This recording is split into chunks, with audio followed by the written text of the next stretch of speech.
Across Alabama, events are being held tonight to honor victims and raise awareness about support systems available for victims of crimes.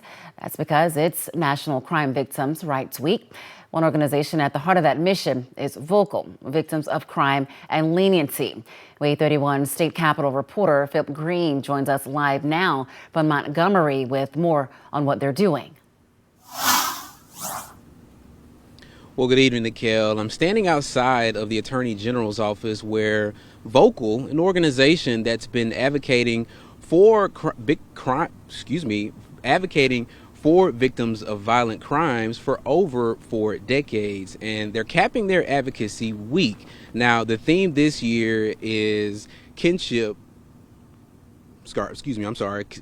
connecting and healing, focusing on the strength that comes from community support and shared experience.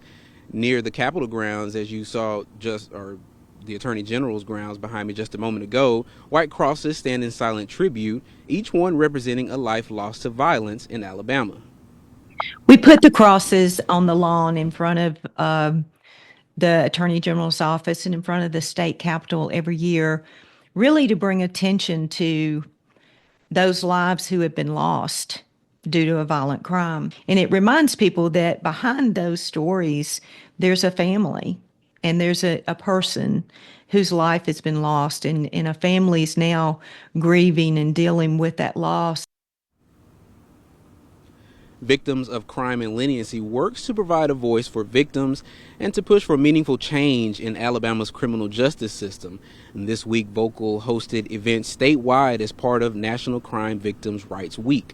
One of the most moving tributes, a candlelight vigil outside the Attorney General's office, bringing families and advocates together in remembrance. And the organization is also using this week to inform the public about resources available to victims and their families, from counseling to legal advocacy. Now, for the families impacted, it's more than a memorial, it's a call to action and a moment of unity. And Vocal says they'll continue advocating for victims' rights every day of the year. Reporting live from the state capitol with coverage you can count on, Philip Green, WAAY 31 News.